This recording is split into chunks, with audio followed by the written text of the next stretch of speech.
I guess we should talk to let everybody know that they can actually hear us. Oh, right. Yeah. Sound check. Yes, you guys, you're here. We're here.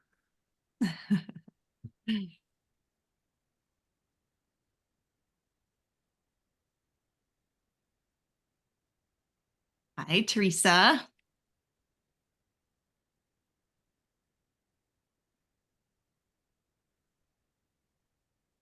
No handouts today. We're just going to chat for a little bit. So if we have follow-up documentation, I'll be sure and put that into the email along with the video recording link.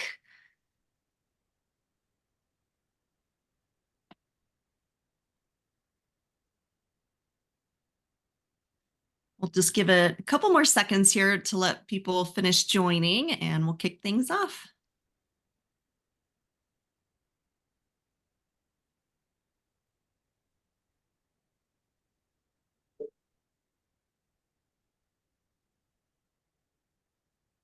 Julie, they're brokers, so they're on broker time, so they'll be filtering in until about 5 after. So. That's fine. We'll start before that, though. We want to be respectful of the early birds. Okay, let's get going here. All right, good afternoon and welcome everybody to our industry update. I'm Jill Cox with Heritage Title, and we are super thrilled to have Juli Lapin, an employment attorney, as our guest speaker for this month's industry update. This is a topic we've not done before, so we're really excited to have her on. And she's a very successful and very busy attorney, and she's kind of thick in the middle of trial prep. So we really appreciate her carving out some minutes out of her day to share with all of us some things that brokers need to know in regards to the worlds of employment law. So as always, Mr. Damian Cox is on to help me facilitate. And thanks again for joining. And with that, I'll turn everything over to Juli. She's got some information she has prepared that she wants to kind of touch base on first, and then we'll open things up for Q&A and do our best to answer as many questions as we can. So thanks again, Juli, for being on, and we can't wait to hear what you have to say. Well, I appreciate it. Jill and Damian, as Jill said, I'm thick into trial prep, representing an employer in a case brought by an employee. And I thought we'd talk about some of the ways to avoid being in that position yourselves if you're considering hiring individuals as employees, which then requires you to consider whether they are actually employees of yours or independent contractors. People have had a tendency over the years in all industries to classify people, workers, as independent contractors or 1099. I hear the expression 1099 employees. Well, if the person is truly in a relationship with a company or an individual that qualifies the person to be paid with a Form 1099, which has a different tax implication, then it's important to consider whether that person actually does qualify for that, or whether the employee or the worker, excuse me, should be considered an employee. And for you, I know Damian and I have talked over the years about the fact that real estate brokers are statutory non-employees. That's a separate relationship that is sanctioned by the IRS and defined. But when a broker hires someone who would not qualify as a statutory non-employee, there are a lot of things to consider. And I personally advise both employees and employers about the things that can come up in a relationship that can be avoided with some appropriate risk management, or if they're not managed appropriately, can end up where I'm going to be next week in a jury trial. So which becomes very expensive. And I think a lot of times people just can't even believe that they got there into a situation where someone is demanding a lot of money and they think they did everything right. They were nice to that person and things just didn't work out, and they can't figure out why the person is demanding, a big payoff. So I thought, and I'm happy to answer any questions, but I thought I would start by giving some guidance about when a relationship is truly an employment relationship and when it would qualify as an independent contractor relationship.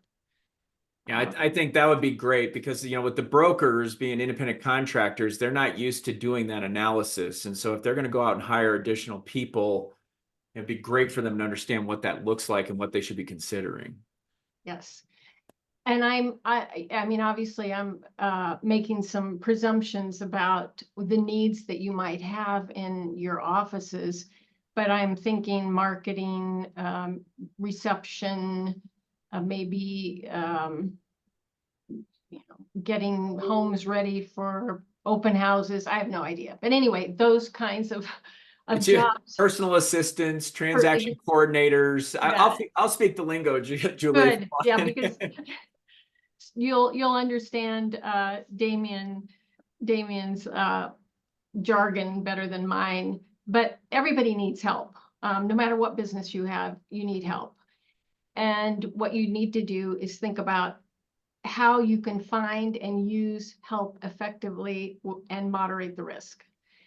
If you need someone who is going to be at your beck and call, and you will have control over them, and you will have control over how they do their jobs and what the product is that they are producing for you, and the work that the person does benefits you, the employer, that's probably going to be an employment relationship. If, on the other hand, you have someone who is providing services to your business and is engaged in that same business, not the same business you are, but the business that you are seeking from them, the help you're seeking from them. If the person is involved in that business already on their own or as an employee of another company, either that individual, if it's a sole proprietor or something, or the company that is employing that individual could be an independent contractor of your business. So I think this comes up a lot in the construction industry, where there's either a property owner or a general contractor. And then the work in building a home is subbed out to different specialties. And those subcontractors, and generally they're pretty sophisticated written contracts, not always, sometimes they're not at all, but let's talk about like a production builder that has subcontractor agreements with all different specialties or industries. Then those subcontractors either have more subcontractors beneath them, but eventually you get to the workers, and the workers are probably employees of some level of that relationship. And the risk comes when the general says, well, I'll just take that individual for myself to support my own efforts in business, and I'll call him a 1099 employee. But the relationship has changed because now the contractor or the property owner is directing and controlling the work of the individual, rather than having the layers of subcontractors in between. And if you think about it in your own situation, if you have you have an office and you have marketing staff, are you controlling the terms and conditions of their work, of the individual's work, or is it coming from a company that you are contracting with that is controlling the work of those individuals? And the key inquiries, obviously, under state and federal law are the amount of control and whether the work that's performed is benefiting the worker primarily or the company that's employing that person. And if the work is mostly benefiting the person that owns the office or runs the office, then and that person controls the terms and conditions of the work that's being done, then it's going to be an employment relationship.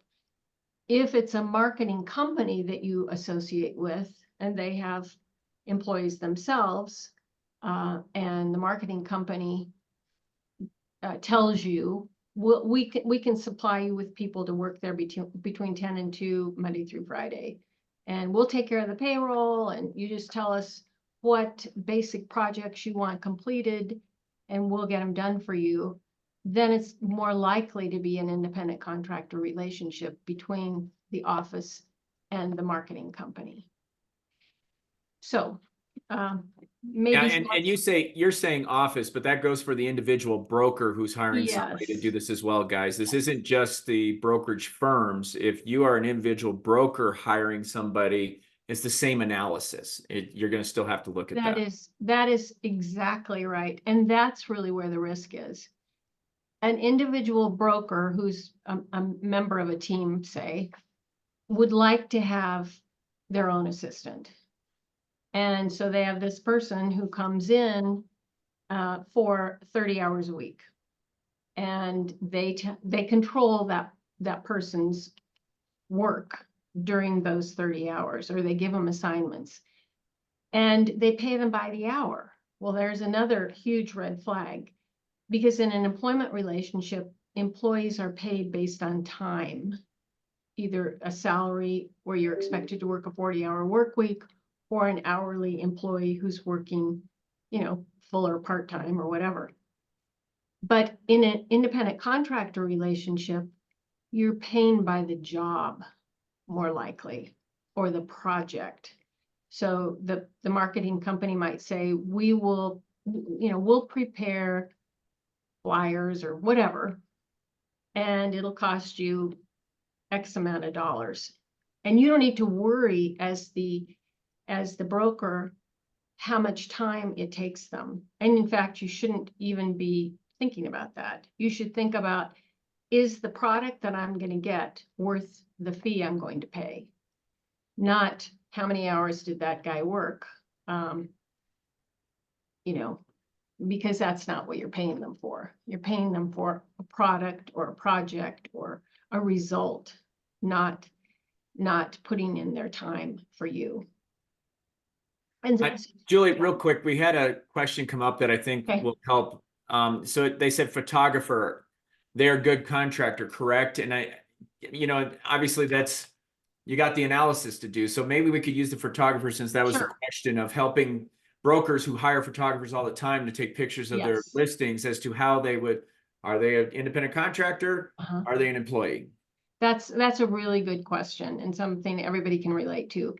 If the photographer is in business for him or herself, and they work for many different brokers, and maybe they do weddings on the side or graduation picture. I mean, who knows what, but you retain them to do some specific project for you on a one-time or on a more than one-time basis, and you agree on a fee for the product that you're going to get, and you pay them, hopefully, in the name of their photography company, not as an individual. Could I stop you right there and talk about that risk factor? Because I don't think a lot of people realize that is a risk factor. Yes. It's a risk factor for both sides. It's a risk factor for the individual and it's a risk factor for the broker. If you are entering into a relationship with an individual, that's one of the old there was a 20-factor test, and there are all these tests under all these different laws. What constitutes an independent contractor versus an employee? And the fact that the worker, I'm going to just say, has a business is evidence right there that the worker's business is an independent contractor. It's not decisive or definitive, but it's one of the factors. And it's important when you think about the potential risk. So when you retain somebody to do a project like that, you're not paying them minimum wage or overtime. So you eliminate that risk if they truly are an independent contractor. You are not getting workers' comp insurance to protect them when they're up on a ladder taking a picture of something, but you better be sure they have it so that you don't get the claim against you for an on-the-job injury. You don't have to provide them leave under the Healthy Families and Workplaces Act, which every employer of any number of employees now has to do. A certain amount of leave since COVID. Employees earn 1 hour for every 30 hours of work of paid time off for certain reasons. You don't have to worry about losing them when they take maternity leave or parental leave under the family, which is the new state family medical leave program. So a photographer, yes, hopefully that would be an independent contractor, but you still do the analysis, as Damian said. But you now take the photographer and tell me when they would probably cross the line to independent to employee. And I know that this isn't definitive because there's a whole bunch of factors and everything else, but if you could show the difference between one versus the other, I think that would help people. So if the photographer is on your, well, I was going to say payroll, but if you were treating him as an independent contractor, the photographer would not be on your payroll. So if the photographer is subject to your direction about how the work is done, like instead of saying, I just want a really nice brochure with 10 pictures of the interior and exterior of the property, whatever. But if you say, the more control you exert over the work and over the individual, the more likely it's that relationship is found to be an employment relationship. So if you're looking at how much time they're spending rather than the result you're getting, if you tell them, I expect you to be in the office or available to me certain hours of every day or whatever, I'm going to pay you as an individual rather than to the name of a company. All of those things, and if the work that the person is doing is limited to your business, then it's going to be an employment relationship. So if this guy is a photographer, but only a photographer for you as a broker, then probably that's going to be an employment relationship. Now, you're not in the business. I mean, you can argue both ways. You're not in the business of photography. You're in the business of real estate. So that would be an argument going the other way. And that person hopefully is in the business of photography. Yeah, and you talked about before that you're headed into trial over one of these employee-employer relationships, but can you talk about some of the other pain points of misclassifying an employee that comes back and haunts people? Because it's guys, we're not trying to scare the pants off of you. It's more, you need to know what you're getting into if you're going to go down the road of having somebody that you're controlling that, that could possibly qualify as an employee that you decide, well, you know what, I'll just pay him as an independent contractor. Well, the first things that come to mind are payroll taxes. You could be obligated for payroll taxes. You could be obligated for violating minimum wage and overtime requirements. You may be thinking, well, I would never have somebody working more than 40 hours a week, but in Colorado, if the person works more than 12 hours in a day, they're subject to overtime, or they're eligible for overtime. And overtime is time and a half the regular hourly rate of that employer in a particular work week. So you have to figure it out. If their pay varies and, you know, they might have a bonus or something, the regular rate may vary within a work week. You are obligated for keeping track of their time worked in coming in, going to lunch, punching back in. I mean, not necessarily punching with a time clock, but keeping track. It's the employer's responsibility to do that, not the employees. And that can be implemented by requiring somebody to log on and off of the computer or something like that. The employees can now go directly to the Department of Labor, and if they have a wage claim, so that would be a claim for earned but unpaid wages that's $7,500 or less, the Department of Labor will pursue that claim for them. So they don't even have to hire a lawyer. You are subject to unemployment issues, so unemployment taxes and insurance. You have to register as a business and make sure that you're paying those things, because when somebody quits and they go down and file for unemployment and they say, and you say, well, I don't know, and that was an independent contractor, and then you find out, oops, I misclassified that person, then you're obligated for penalties and all kinds of stuff. Workers' compensation, every employer is required to have workers' compensation insurance for their workers, and that's a protection both for the employer and the employee, because the workers' compensation program limits the liability an employer has for workplace injuries, because it's an insurance pool. So without that, you wouldn't have the benefit of having a workers' compensation claim be the exclusive remedy for the employee who falls off the ladder when he's taking pictures and hurts himself. So rather than just going to the workers' compensation insurance provider, the employee can sue you directly, and those numbers can add up. And I think I said payroll taxes and, all that kind of stuff. EEOC comes to mind, and Oh, others, yes. yeah. So Damian and I had some knowledge of a really tricky EEOC. That's Equal Employment Opportunity Commission. Colorado Civil Rights Commission is the state agency. EEOC is the federal. If people believe that they have been discriminated against in their employment based on their membership in a protected class, that would be race, sex, sexual orientation, ethnicity, age, disability, marital status, all those protected classes.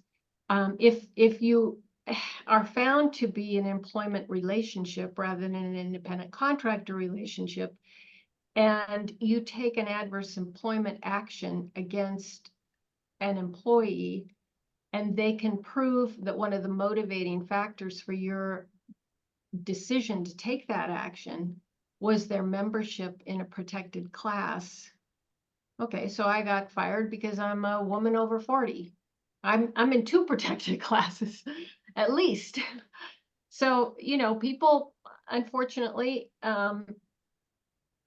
file these claims. Some of them have merit and some of them don't, but they can get really expensive to defend. So that's another risk that isn't based on classification as an employer and independent contractor. It's just a fact that if you have employees, you are obligated to comply with the Colorado Anti-Discrimination Act and Title VII of the federal law. And so they start their claims by either going to the CCRD or the EEOC, and there's an investigative process there, and then they're free to sue you. So that happens. There was another question that came in that I think this is a good segue to another thing. So it says, so just to be clear, an independent contractor cannot be paid by the hour, even if that is the way that they run their business rather than being paid by the project.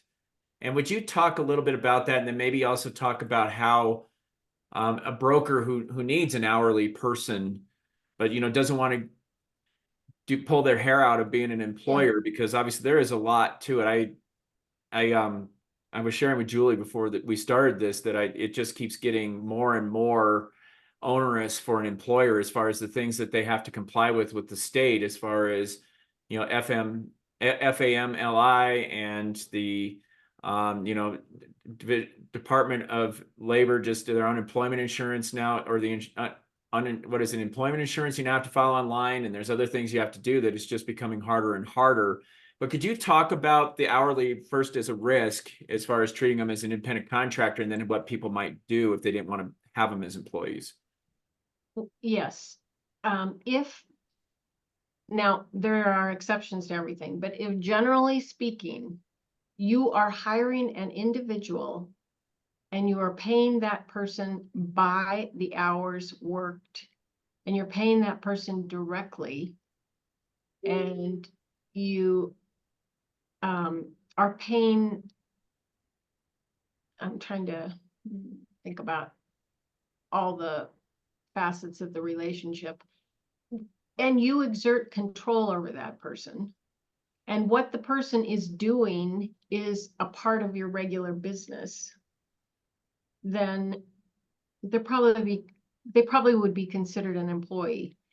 You could be paying someone, you could be paying, not someone, but you could be paying by the hour for a service, like a bookkeeping service. That could work, where you hire a bookkeeping firm or company, accounting company firm, and you need help to do your well, not payroll, because unless you have payroll, but you need help from a bookkeeper. If you're billed by the bookkeeping firm or company, and they say, okay, we provided 30 hours of service for you, you're paying by the hour, but you're paying for the service, and your relationship would more likely be with the company, the bookkeeping company. And it could be, maybe it is only one person, maybe it's a sole proprietor, and it's Damian Cox LLC, but you're not a lawyer, you're a CPA or something. It could pass the test. So I probably overstated when I said you can't ever pay an independent contractor by the hour. But generally speaking, that hourly, an hourly pay relationship suggests that you have more control over what's going on than you would if it's truly an independent contractor. But then also think about, you guys are not in the business of bookkeeping. And those other people are in the business of bookkeeping. That's their business. They do it for you. They do it for 10 other firms. Real estate. Let's say that it's a personal assistant, is what I see a lot come up with broker relationships, that you have an assistant. Well, actually, let's use a transaction coordinator. I think would even be a better one, because a lot of people have transaction coordinators. And to me, you can have them being employees and you can have them being independent contractors, depending on how they're set up. And perhaps we could talk about some of the ways that a broker might go about making sure they stay in that independent contractor relationship instead of crossing over to the employee. Does that, and you've talked about some of them, I think, already, as far as it's their business. like, so that you have transaction coordination businesses that work for multiple different brokers. But if they Mhm. primarily work for you and they only work for one other, that might be a problem. You know, just some of that stuff, if Yeah. you would. Yeah. It could be.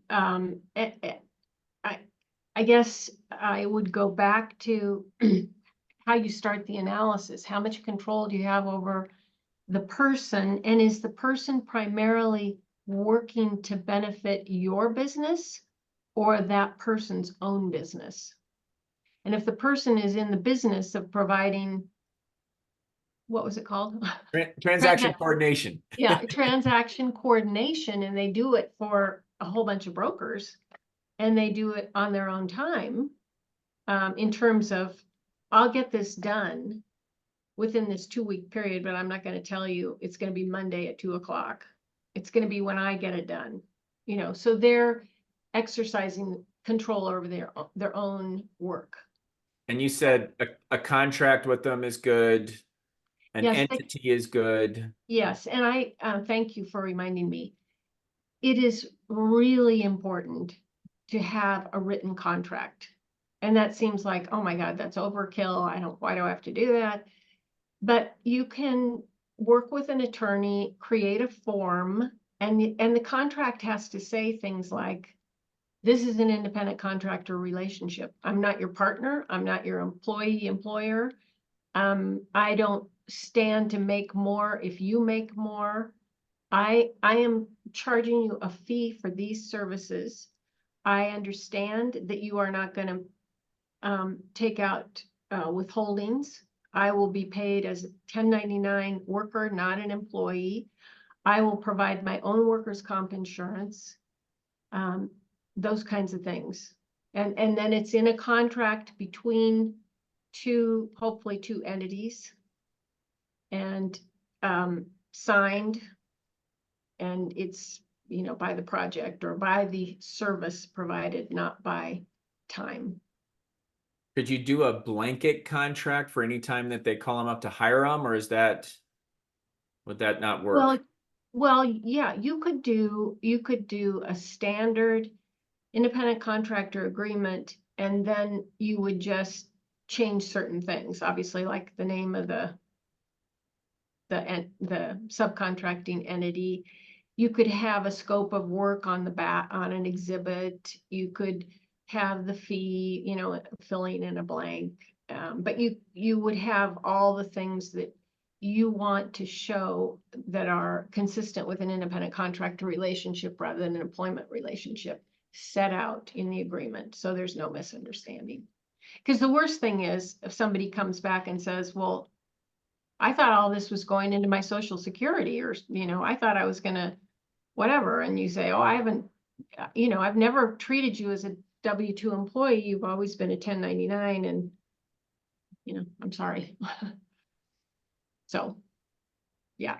So having the relationship set forth in writing with both parties fully advised and signing it is big. And so, for instance, let's say so you get an agreement signed, but a transaction coordinator that might say do transaction coordination for all of your properties that you do. You could have one agreement that says the scope is for all transaction coordination services, you know, for every property transaction. But it's, I guess that sounds to me more like an employee. If it's, Well, that's why I'm trying to find out what yeah, you do with these agreements, because what happens is that you have transaction coordination companies that will do it. So let's say if I'm broker A mhm. and I have like 5 transactions going, but I want one transaction coordination company working for me that's working for other people. Okay, Could I okay. do something that says that it's more blanket than just entering into a contract every single time I get another? Does Yeah, that make sense? you could just have a scope of work or something that you add to the primary contract to Like some kind of email that says, please do this one too, or something. yeah, but yeah, something like that. I'm simplifying, obviously, but Right. That you hate to have all these formalities, but they're for your protection. So I really encourage that. And if you have a transaction coordinator, and that's a person who works for you and does all of your transaction coordination, that's going to be an employee, most likely. But if you have a transaction coordination company and they work for you and for other people and they work on their own time and they set their own hours and they, it really is based on primarily on how much control you have over the individual. And the more control you have, the more likely it's going to be an employment relationship. So it's control, and also is that person in the business that he or she is doing as a benefit to himself or his company rather than to you, primarily. Yeah, so being in the business of coordination services and not selling real estate, that's the distinction you're making there. Being in the business of transaction coordination for a lot of different companies, not just you. Okay. Or a few different companies. If you had somebody you wanted to pick up hourly, there's obviously temp services or something. Do you recommend they go? Can you talk a little bit about how that would shield a little bit? Yes, because using a temp company, there would be an understanding at the outset that these people are either your temporary employees or they are employees of the temp company, the agency. And so you would just look for a temp agency that is able to provide that kind of service to you. And I'd like to think of it more as a service than as employees, because then they look like they're your employees. And the more back to the control thing, the more you take control over their daily work activities, the more likely you are to be an employer. So. Okay, was there some more questions, honey? I thought you. Yeah. Let's see. Alexis asks, is it safe to say that it is best to pay independent contractors through an LLC versus their name? Yes, it's better, certainly better. And because an LLC, is not an individual worker. An LLC would have its own employees. So the LLC may be paying individuals who are employed by the LLC, taking out payroll taxes, having unemployment, or it could be a sole proprietor and maybe get around that. Teresa asked, how do you make sporadic people that you hire, individuals or maybe friends and relatives that have a regular full-time W-2 job that's not related to the job you're asking them to do, and they just help you out on the side when you need, maybe very infrequently, or do you have to make them an employee no matter how much or how little you use them? Well, that's a good question. It's not based, the characterization of the relationship isn't based on the amount of time. It's based on the amount of control you exert over them and their freedom to go do whatever they want, just to turn down a job. Maybe I could help you next weekend for 2 hours. That's not going to be a big deal. Or I need you here for 3 days a week for the next month doing these things, and I will pay you by the hour. I mean, that's going to be an employee, even though it's for a temporary or a short period of time. And so if it was somebody that you said, hey, do you have time to help me out on Friday to do this? If they say no, or they say yes, and then you move on to the next person. If they say no, then that might be okay with that independent contractor look. It might be, unless the work that person is doing is more for your benefit than theirs, and depends on how much control you have over them when they are working. it's really, I mean, I feel like everybody's going, oh my God, I'm never gonna, this is scary. I'm not gonna do this. I'm done hiring. You got me. And I'm happily sitting here without any employees, so I don't need it's when you get into trouble, except for things like discrimination claims, the claims that are very personal. Those are brought by people who were not treated fairly or are unhappy with something. But where you run a lot of risk in this classification of workers is if it involves something that is done over and over for you in your business. So that's why the transaction coordinator is a little tricky, because that's an integral part of people's businesses. And what saves it is if the transaction coordination company provides those services to a lot of different brokerage firms or brokers, then they're taking more control and they have their own business and, they have the expertise and you don't do that. But so I guess what I would say is the Department of Labor is looking at and does look at industries that they think, there's rampant misclassification going on in this industry. Construction. Yeah, exactly. And we're gonna start, taking people to task over this. They can't just waive their responsibilities to the people they hire just by calling them independent contractors. And then they get hurt on the job and, there's no insurance or something. So I think common sense will take people a long ways, but it's not gonna be the saving grace necessarily. The key really is to, unfortunately, to ask questions at the outset and plan before you get into a situation, and decide what the right way to do it is for your own protection and for those people's protection. For a few more questions here. So Joan was asking if the entity bills through QuickBooks under their business name, does this offer protection to both parties?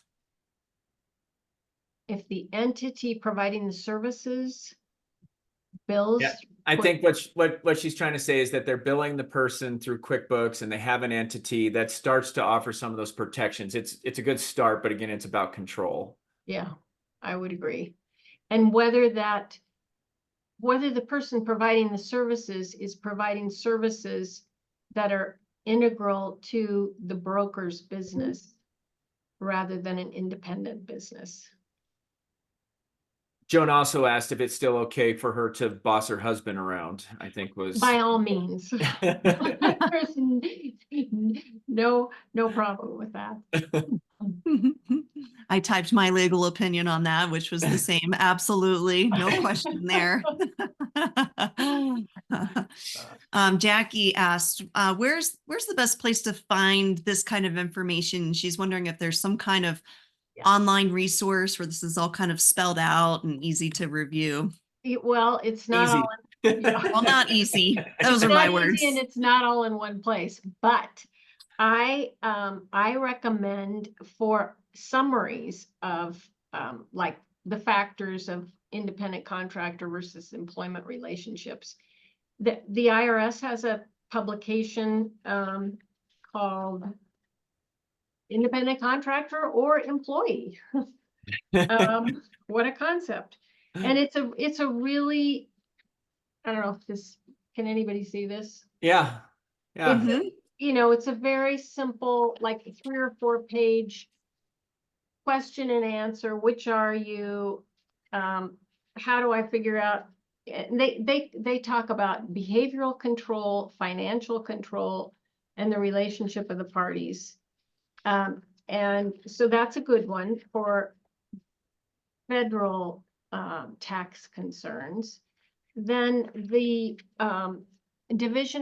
Colorado Division of Labor Standards and Statistics publishes, I call them infos, and they are on various topics like your obligations under the Healthy Families and Workplaces Act, or worker classification, who is and isn't an employee protected by the labor standards laws. And these infos look like this, and they're numbered. Number 10 is an info is interpretive notice and formal opinion. And this is number 10, and that's on worker classification. And there are, I don't know, there are probably 20 to 30 of these, and you can go right online and click it. And it's very, I mean, it's a lot of information packed into a few pages. So sometimes you have to read and review and think about it a little bit, but they also give examples of relationships. And then they answer the question, is this person or isn't this person an employee or an independent contractor? So that's really helpful. Let me see, what else have I got here? Well, the workers' compensation regulations also have definitions as to who's an independent contractor and who's an employee. And they have, I don't think it's a 20-factor test. I think it's maybe a 10-factor test. And it says, okay, is the person in an independent trade or business? You know, is there an independent trade or business for what this worker is doing? Is the person a licensed professional? That would be probably an exception. Is the relationship documented in a written contract? Do both parties understand that there will be no payroll taxes or withholdings from the compensation? They'll be paid by a Form 1099 versus a W-2. Do they understand they'll have no workers' comp coverage through the person hiring them or retaining their services? And so they need to get their own. There will be no insurance or other benefits provided. There's no vacation time or anything like that for an independent contractor. So the primary sources of information, I would say, are the Colorado Division of Labor Standards and Statistics, or the Colorado Department of Labor and Employment. You can get there either way. The IRS, Fair Labor Standards Act is the federal wage and hour law. And then the workers' comp, state workers' comp law and regulations get into that. So. Perfect. Well, I think that's all the questions, Julie. And frankly, I think you packed a whole lot of information into a very little amount of time. So it's a lot. It's a lot. And, you know, obviously, if it were that simple, there wouldn't be lawsuits. Probably. Yeah, it gets, yeah.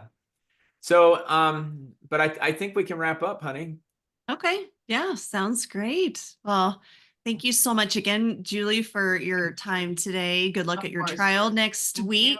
you. We really appreciate you. That was super interesting, very helpful. Thanks everybody for joining, and remember to join us next month. We'll have Marcia Waters on from the Division of Real Estate. So thanks again, Julie, and everybody enjoy the rest of your week. Thank you. Thanks Thanks, for Julie. having We really appreciate it. me. Thanks. Bye-bye. Bye-bye. Bye.